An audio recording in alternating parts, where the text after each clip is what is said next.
Hello, I'm Richard Vobes, the Bald Explorer, out on another walk. Today is a follow-on of a number of videos that I've been making in the Midlands, in Shropshire, actually in the heart of Coalbrookdale, the heart of the iron industry, I suppose, in the mid-18th century.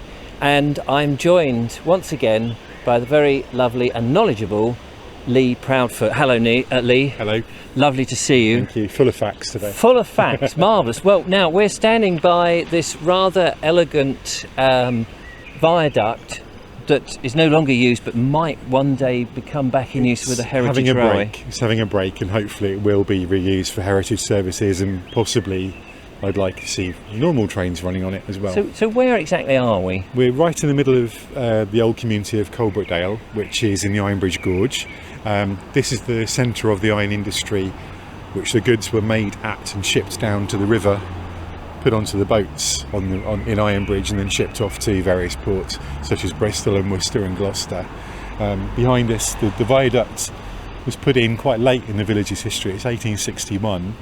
It's a 26 arch viaduct. It's known as the Golden Mile because it was incredibly expensive to build. You can see it's coming down a valley, over a watercourse, over a dam, squeezed in between the houses and all the existing, by then 200-year-old factories and furnaces.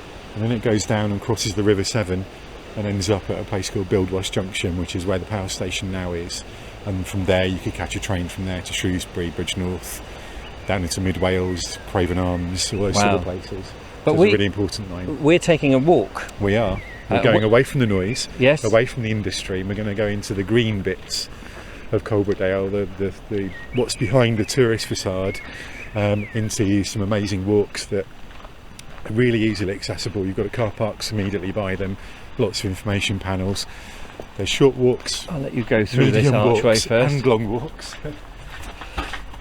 So that's the thing, that since the industry has now gone, we have all this wonderful greenery, and we have these beautiful walks to go and investigate and explore. Yeah, beautifully looked after by an organisation called SGCT, Severn Gorge Countryside Trust, who have been entrusted with looking after all of the green landscape and all the wooded hillsides and watercourses that previously would have been used for raw materials and for energy and for power and for cooling. But now they're used for leisure and for walking and enjoying nature, and nature's coming back.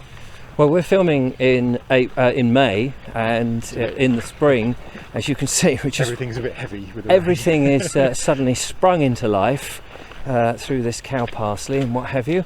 It has been raining, so we've been dodging some of that. Well, we're going to a place called Loamhole Dingle, which follows the course of a watercourse called Brook, which actually starts on the Wrekin where you've been before, and it ends up in the River Severn. And the Brook is one of the watercourses that's been harnessed for centuries by the ironmasters for use as an energy source and for cooling.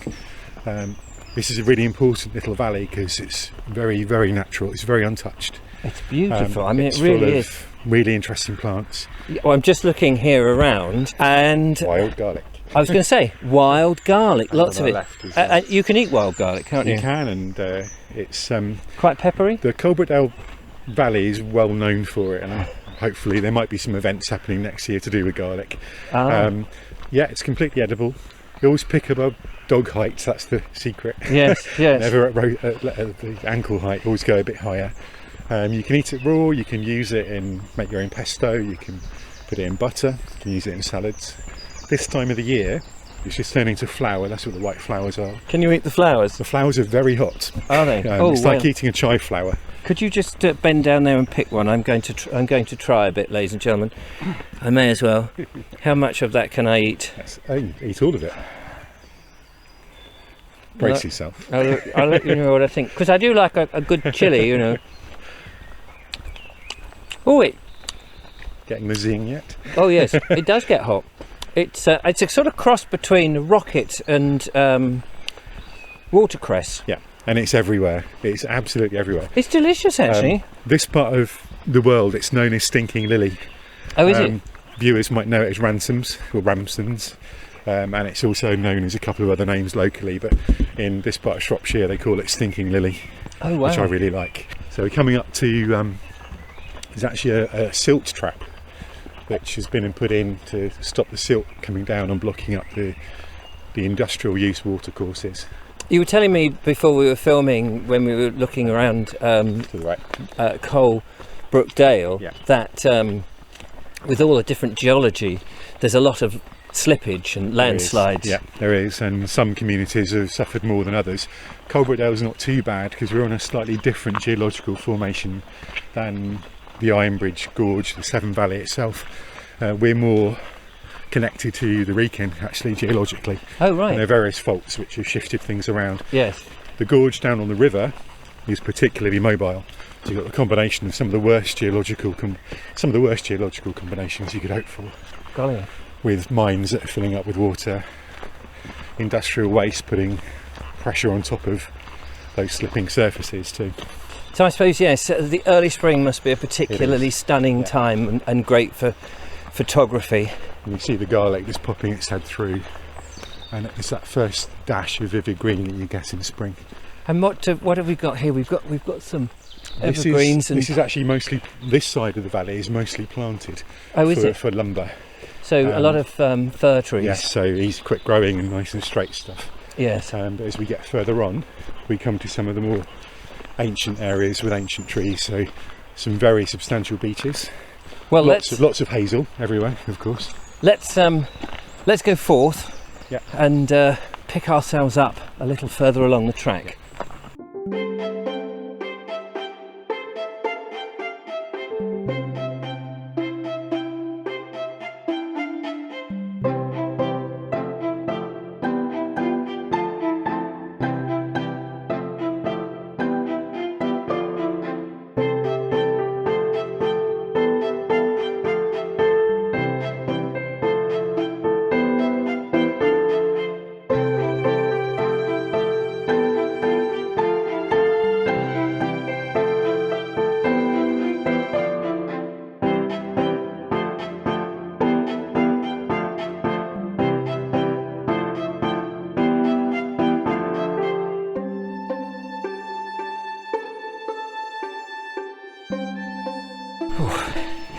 I have to say, this is such a beautiful little valley here with the stream coming through. Have a look at this.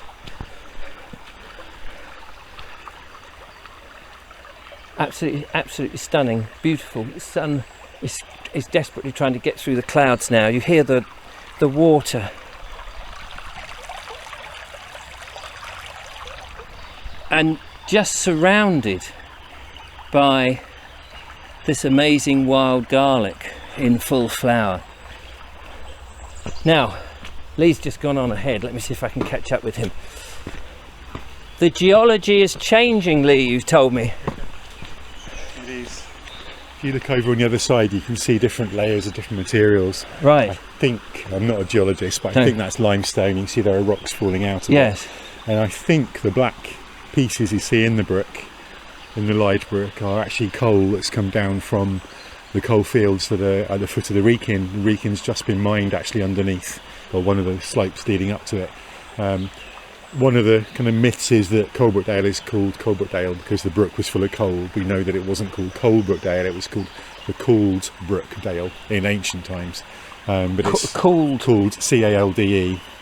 I don't know what that means, but Right. it's to do with something else Oh, other see, than coal. so actually nothing to do with coal No, itself. not really, no. It's Oh, a bit of a interesting. recent myth, but obviously with coal playing such an important part in the district's history, it's become popular. But I think they are. I just had a little look at it and it is under my nails, and I think it is actually coal. Actually coal. Yeah. We're so lucky today, not a sausage in terms of other people, which is great. In front of us, I don't know how much you'll see of this, I'm going to just try and, without getting myself stoked, I'm now in the stream, but just ahead of me, if I bend down here, a waterfall, ladies and gentlemen, gushing down in Telford. This is all presumably feeding into the Severn. Yes, it is. Yes, which is why the Severn round here Sorry, it's just struggling over some logs. Minor looks. It's why the Severn round here can suddenly rise quite quickly. It can. It's got lots of water courses or tributaries feeding into it, Yes. from the Wrekin and from the plain that's now Telford, and from the other bank as well. But also it's just such a geographical squeeze point from the lovely flat floodplain toward Shrewsbury. As the river comes down, it then hits this very narrow gorge, so the water level rises quite dramatically. Wow. Added to the water coming in from the hillsides. Yes, yeah. And the runoff from the roads and the streets, of course. I know you showed me some old photographs where, of course, it's flooded. It has, and all the way from Shrewsbury And as well. this year as well, it was flooded in February. Oh, was it? February, March. We had about 4 to 5 metre rise, which is quite standard. The highest one is 9 metres that I can think of, that was 1795, which is the one that all the bridges in the Severn, this part of Shropshire, were damaged beyond repair or came down, and the only one they that were survived, wooden bridges, or stone, or stone. Oh, okay. and the only one that survived was the Ironbridge, and that's when the Ironbridge was taken seriously as a piece of engineering. Yeah. 15 years after it was built. Gosh. It sat there as a quirk for a long time. So. How did you get up there so quickly, Lee? Oh, practice, he said. Just going to stagger up these. I'm racing now. A number of steps up the side of this side of the dingle. I don't know if you can see down there. Yeah, thanks. Oh, golly. That tests your lungs, doesn't it? Where are you? Oh, there you are. That was nothing. I think we should do the Telford 50 next. 50-mile trail around the town. Yeah. Well, Okay, luckily. should we do that next week? No. We've run out of time, ladies and gentlemen. But before we go, there's this very strange, erect edifice. What is it, Lee? It's a marker for the watercourses, which were interpreted a few years ago. All the watercourses that were used by the ironmasters to feed water into the ironworks for energy and for cooling. So there's way markers around that are versions of a ratchet, which is on one of the sluice gates down in Coalbrookdale, further down from where we're going today. So it's a replica of a ratchet. And they're now used as way markers, so you don't lose your way. Indeed. I feel knackered. Thank you so much for watching. Run out of time, but there's a second part to this walk. There is. Much easier. He is a taskmaster, ladies and gentlemen. I'm going to gather my breath and my loins. But in the meantime, thank you so much for watching. Thank you, Lee, Thank you. for putting me through my paces. Don't forget to follow, like, subscribe. Leave a comment if you've been here, if you've tried wild garlic, if you've slipped over in the mud, or if you've lost your lungs in the process. I want to know. Don't forget to become a patron, support what we do. But I'll see you on the next one. Which way are we going? I'm going this way. It's got to be a pub down here somewhere.